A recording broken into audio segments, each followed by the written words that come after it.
এগুলা তুমি হাজার তারার মাঝে একটি যে চাও, তুমি যে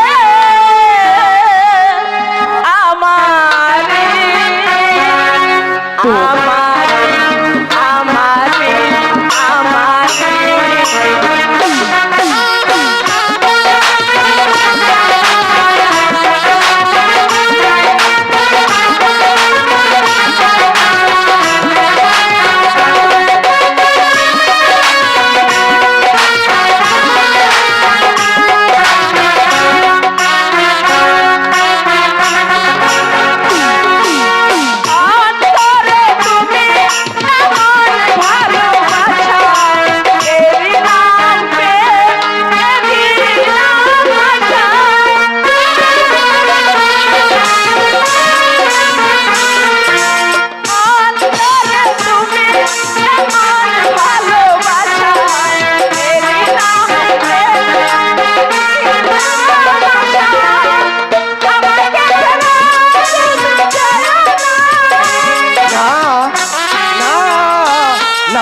যাবো না।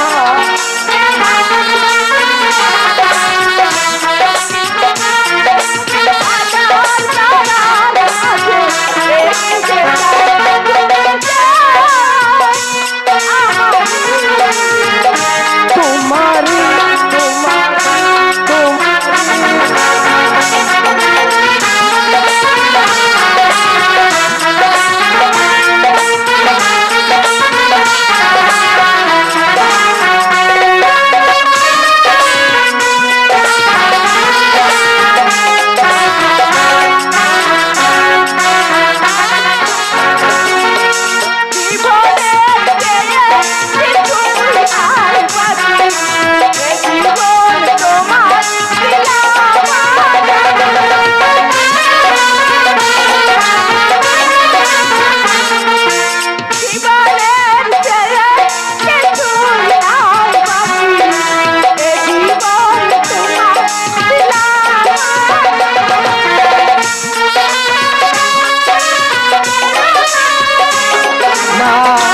না না যাবো না।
যাবো না।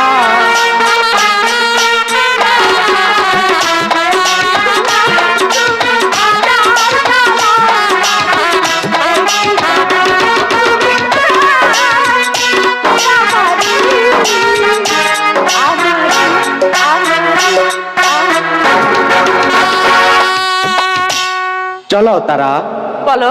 আমি তোমাকে ছেলের সাথে ওই আমার মামার কাছে পাঠাবো। ওখানে গিয়ে তুমি আনোয়ার ও জ্যোৎস্নার খোঁজ করবে। ঠিক আছে, তাই চলো। তাই চলো।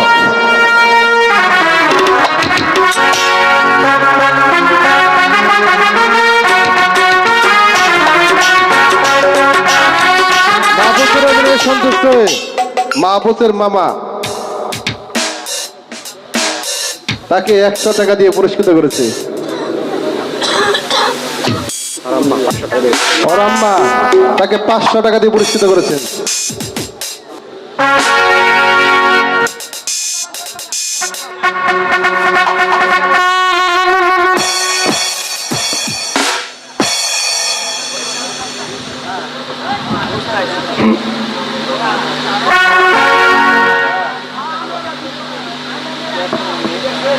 মনে আজ্ঞে হুজুর।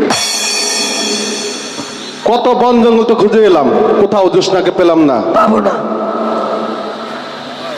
মনে আজ্ঞে হুজুর। কি করলে জোসনাকে খুঁজে পাওয়া যাবে সেই কথা বল। একখান উপায় আছে।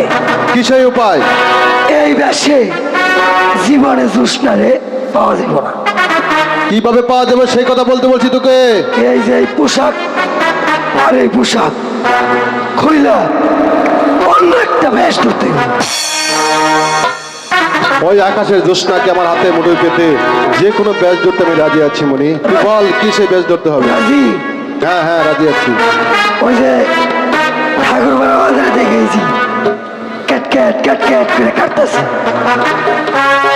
কাটি রে কাটি চুল কাটি, তার মানে কামাই রে কামাই দাড়ি তার মানে নাপিত।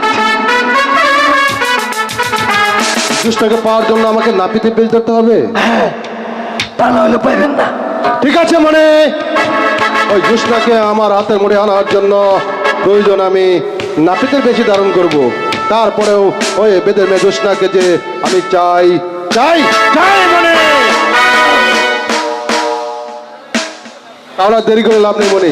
তাইলে আর দেরি করে পারবে না। ঠিক আছে চল, কাটি রে কাটি চুল কাটি কামাই রে কামাই, দাড়ি কামাই কাটি রে কাটি চুল কাটি কামাই রে কামাই। দাড়ি কামাই।